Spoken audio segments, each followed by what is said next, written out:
I wasn't quite sure how to go about this because it's not the kind of video I think I've ever made, and I don't think it's one I've ever intended to make. But with how many people are asking me to, and more importantly the amount of doom posting and sadly enough shit posting going around about this topic, I feel it's important to help spread some awareness over what's going on at Rooster Teeth. Both what we do know and what we don't. Keep that second part in mind. Now, I don't want it to come off like I'm trying to profit over what's happening, so this video will be entirely unmonetized, and I will not be using any footage or music on screen so I don't get hit with any copyright stuff and be forced to have ads on it as a result of that. I have absolutely no idea what's going to be on screen right now, I'm going to be honest. I juggled between my footage to avoid copyright, but then that would just be like I'm advertising myself, and yeah, I don't know.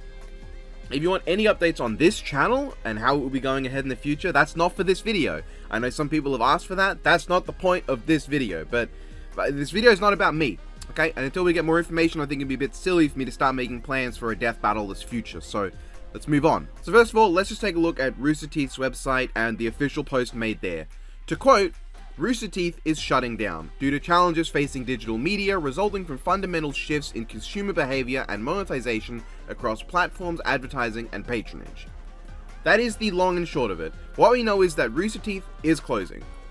According to multiple articles, this was announced to the people who worked at Rooster Teeth, honestly about as abruptly and recently as it was announced to us. Now, I've been critical about Rooster Teeth in the past, and I will not defend the company itself, but this is not a good thing.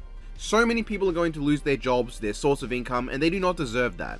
If we get through all this and everyone gets a job and gets to keep making their livelihood, then okay, maybe then you can do something, but this is not the time for that. What I will say is a bit interesting is that Warner Brothers are already looking to pack up and sell the IPs to Ruby, Red vs. Blue, and Genlock, which should come as a surprise to fucking nobody. The first thing they try to do is make a profit off of this. You might notice though that Death Battle is not among the series I mentioned, so this is where we get to the topic most of the people who watch this channel care about. People in the community have been making a ton of assumptions about the future of Death Battle.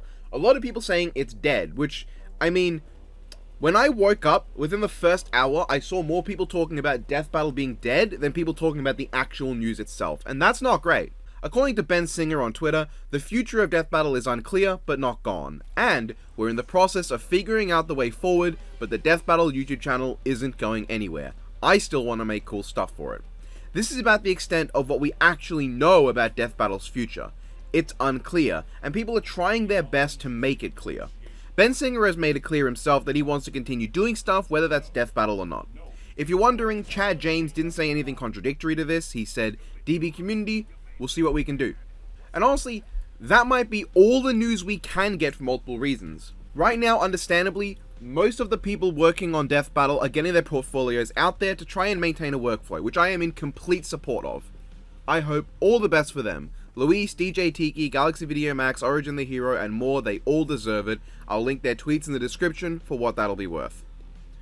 But don't just use that to run to them and harass them with questions. This is not the time for that. Origin the Hero made a post on Twitter himself about people asking him, and he asked people to stop sending him messages. He doesn't know that much more than we do, if anything at all. DJ Tiki posted similarly, he has no idea, don't ask him. We cannot assume that just because people work on Death Battle, that they know everything about what's going on. This was only announced recently, even to the people who work at Rooster Teeth. We cannot assume and try to harass information out of people who may not know anything at all, because the information just is not available to everyone. Now, this video is not going to be super long because there's really not a lot to talk about. We know that Rooster Teeth is shutting down, we know that Death Battle is not amongst the IPs they're trying to sell, and people behind the scenes are trying to figure things out, but the future is unclear. This is not the time to run around doom posting about the end of Death Battle. This is not the time to go around making jokes like putting Death Battle itself into Death Battle thumbnails. This is not the time to go around saying Death Battle can't end until it does X matchup, and this is especially not a time to be celebrating the end of Death Battle. People's livelihoods are in danger here, and with the future looking unclear, there's not much we can be doing but showing support and spreading awareness of the new information as it comes to light, and keeping updated on what's going on. That's important to me as well. Living in Australia means I often wake up to information that's several hours old, and I'd like to be able to actually get that new information directly instead of being influenced by the reactions everyone else is having. We have to hold on to hope here. Hope that there'll be a future for Death Battle, not for our sakes, but for the sakes of the amazing people who work on the show and make their living off of it. We are not the victims. We shouldn't be acting like we are. For us, losing Death Battle would be a heavy blow, but we have alternatives, other versus shows and creative people we can look to and support. But that's not as easy for the people behind Death Battle if the show goes. We're not the victims. Us as fans, we're just caught up in all this. The real victims are people like Ben Singer and Chad James. And we have to make sure that while we hold hope for the best, we are also prepared for the worst. No matter what happens, even if Death Battle goes, we have to be there to maintain our support for the people behind it. Wherever Ben Singer, Chad James, Liam Swan and co go on the off chance that Death Battle dies, we have to be there to follow them along and support their future endeavors. Death Battle is not just the show, it's the people who make the show, and if you support Death Battle, you should support those people too. And hey, maybe the best case scenario will happen here, and Death Battle will be able to continue without all the baggage of Rooster Teeth weighing them down. Who knows? We'll just have to wait and see for now.